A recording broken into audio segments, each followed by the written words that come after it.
सगळ्यांचा आम्हाला प्रचंड आदर आहे, सन्मान आहे. विथ ड्यू रिस्पेक्ट मी आपल्याला हे सांगू इच्छितो की मी एक भारतीय पोलीस सेवेतला अधिकारी आहे. माझी कटिबद्धता ती जी आहे ती भारतीय संविधानाशी आणि संविधानातल्या मूल्यांशी आहे. त्यात जी मार्गदर्शक सांगितलेली आहे, रूल ऑफ लॉ मेंटेन करणं हे माझं प्राथमिक कर्तव्य आहे.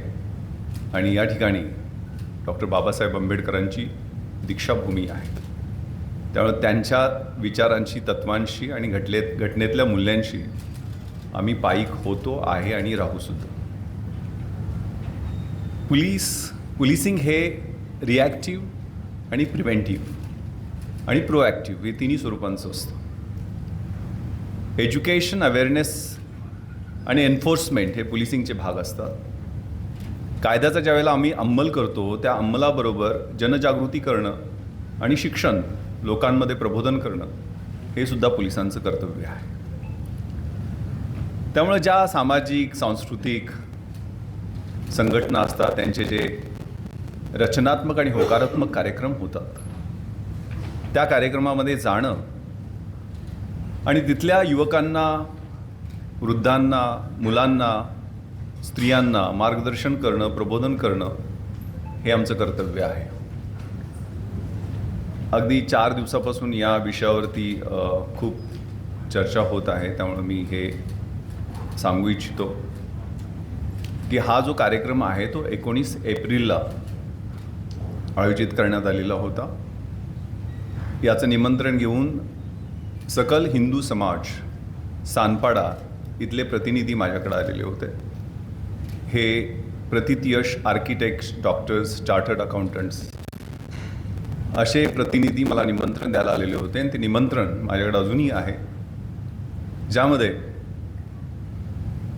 सांताक्रूजच्या योग इन्स्टिट्यूटच्या 90 वर्षाच्या हंसाजी या योग प्रबोधन योगावरती मार्गदर्शन करणार होत्या.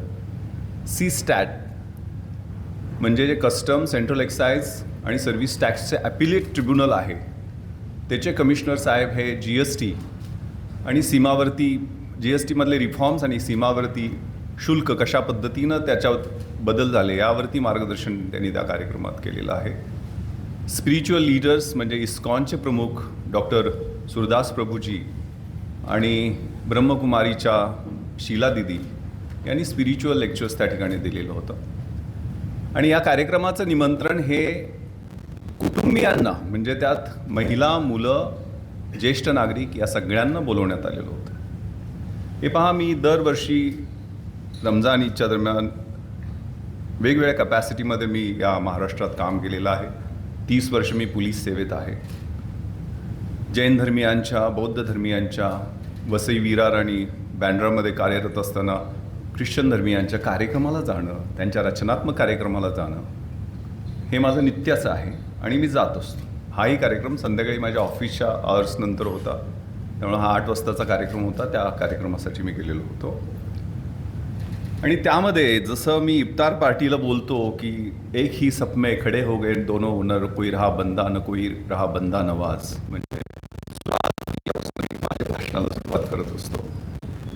रमजानचं महत्त्व पटवून देताना हा फक्त तोंडाचा, जिभेचा, डोळ्यांचा रोजा नसून हा चांगलं पाहायचं, चांगलं बघायचं, चांगलं बोलायचं, वाईटापासून दूर राहायचं, परहेजगार व्हायचं हे अभिप्रेत आहे. तसंच मी या कार्यक्रमामध्ये सुरुवातीला एको देवा सर्वभूतांतरात्मा एकम सद्विप्र बहुधा वदन्ति, एकच ईश्वर आहे आणि त्याची वेगवेगळ्या रूपामध्ये प्रार्थना केली जाते.